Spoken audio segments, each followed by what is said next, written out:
So there's every reason for us to think seriously about, what we really believe in and what conservatism actually really means.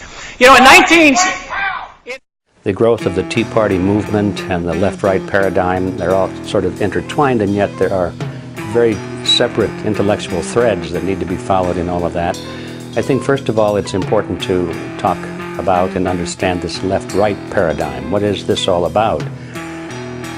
Most of us, including myself for certain, in my younger years, I was brought up thinking that you had to choose, if you were smart at least, you would have to choose politically between being on the right or the left. You had to have a political view, and I thought that in those days, I thought that the extreme right would be something like fascism or Nazism, and on the extreme left, of course, you would have communism, or socialism, just a little bit short of that. So that was the paradigm that I was taught, and it seemed to make sense at the time. But as I became more involved in these issues and learned more about them, I began to realize that the basic philosophy between the so-called extreme left people, communists and socialists, and the so-called philosophy on the right of the fascists and the Nazis was really the same. How can this be? They're supposed to be opposites of each other. And then I began to realize that there is something more common to all of these philosophies that was left out of my training and education. And that was the ideology of collectivism. I began to realize that the thing that was common to them all is something called collectivism. And that's a word that is not very well used. It's not very entrenched in the vocabulary of most people today. But I found out that it was a very commonly used word about a century ago. People wrote a lot about collectivism, and the opposite of that would be individualism. Those are two words that are sort of abandoned today, but in my view, I think they need to be recaptured and understood and used more. And I realized that communism and fascism, the so-called opposites, are merely variants of collectivism. They're the same thing. And they believe that the group is more important than the individual, for example. The individual must be sacrificed, if necessary, for the greater good of the greater number. They believe that the state should be all-powerful and that the people should obey the state for the greater good of the greater number and all of that sort of thing. They believe that rights are granted by the state. They're not part of a human being. They're not God-given. They're not entrenched in his body and soul. They have to be granted by the state. All of these things, and you look at them one by one, communists and fascists and Nazis and socialists, they all believe that. So wherein lies the conflict, you see? And I began to question that. And I realized that it's partly a trick. In fact, I think it's a huge trick. It's a great scam, because people even today are thinking that they have to choose between the right or the left, not realizing that no matter which way they go, they've accepted basically the same ideology underneath. Now, it's true that the leaders of these groups, like the Stalins of the world and the Adolf Hitlers of the world and the Mao Zedongs of the world and so forth, the leaders of these groups on left and right will fight each other, and they will go to war with each other, and there will be tremendous battles, as we saw in World War II, for example. But what are they fighting over? Ideology? Not at all, because they agree on ideology. What they're fighting over is dominance. Who is going to rule? That's all they're fighting over. But once you get that picture historically, it's not too difficult to see that that's the same thing going on even today. That's certainly going on in American politics.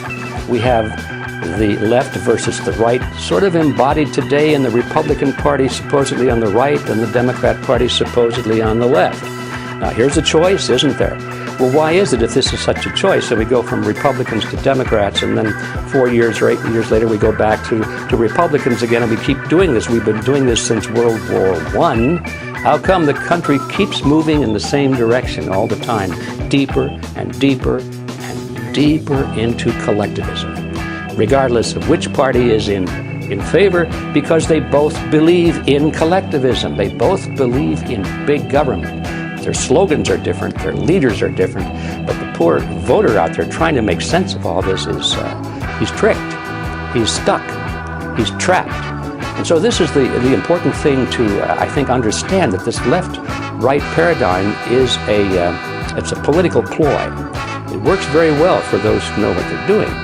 We find that the Republican Party and the Democrat Party both are pretty much in the hands of a relatively small group of people with a membership of about 4,000. It's called the Council on Foreign Relations.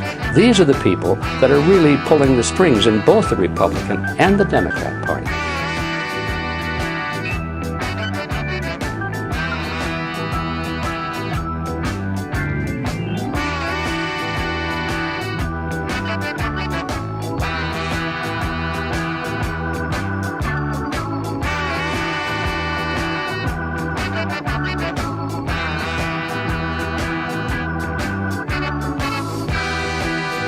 People want to know about. Regarding the conspiracy theory behind 9/11, I know that you do not believe that there was a conspiracy theory. However, you know this guy sort of supports that idea. So then why would you associate yourself with this kind of guy, considering your reputation as a presidential hopeful? Well, just thinking what it would be like if I could only go on the TV stations, the major TV networks, when I knew they agreed with me on all the major networks agreed with the war. That meant I could never be on any major TV network. Of course I don't support everything he says, but people that I associate with, I don't endorse their views. They come and associate with me to endorse my views, or I'm just expressing my views. But there'd be no way I could be on television if that was the litmus test, that I had to agree with everything that they stood for and what they promoted. It just wouldn't work. Many of your supporters call themselves 9/11 truthers. They believe that the U.S. government was in some way complicit with the 9/11 attacks or covered it up. Are you tonight prepared to either embrace that rhetoric or ask those supporters to abandon it or divorce themselves from your candidacy? Well, I can't tell people what to do, but I've abandoned those viewpoints. I don't believe that, and that's all. I've abandoned those viewpoints. I don't believe that, and that's all. That's the only thing that is important. That's all. That's the only thing that is important. I watched the Republican debate, and I saw this guy, Ron Paul. He's my new hero. You just never heard this logic from someone who's actually going to run the country. He's got Ben Affleck here. They're screaming for Ron Paul. Do you have any mixed feelings about getting such an ovation from such a liberal audience? Well, not really. I mean, I think a politician always likes applause. Yeah.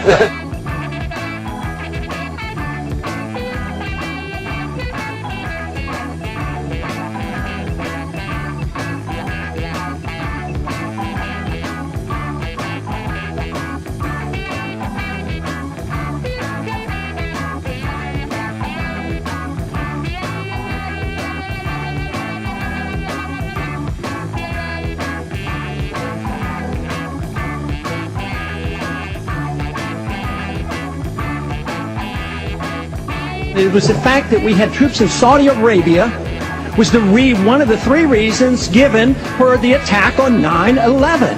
So why leave them in the region? It was the fact that we had troops in Saudi Arabia was one of the three reasons given for the attack on 9/11.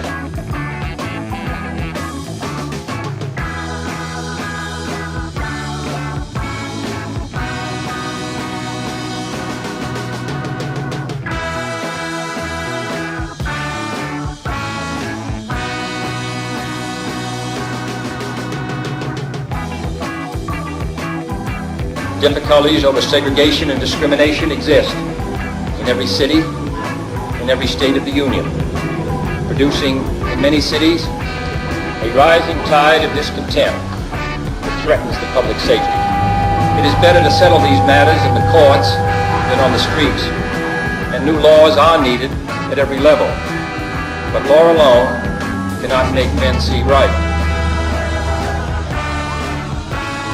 Hello. I am Dr. RonPaul. I pretend to be a patriot, but in reality I am nothing more than a puppet of the Brotherhood of Darkness.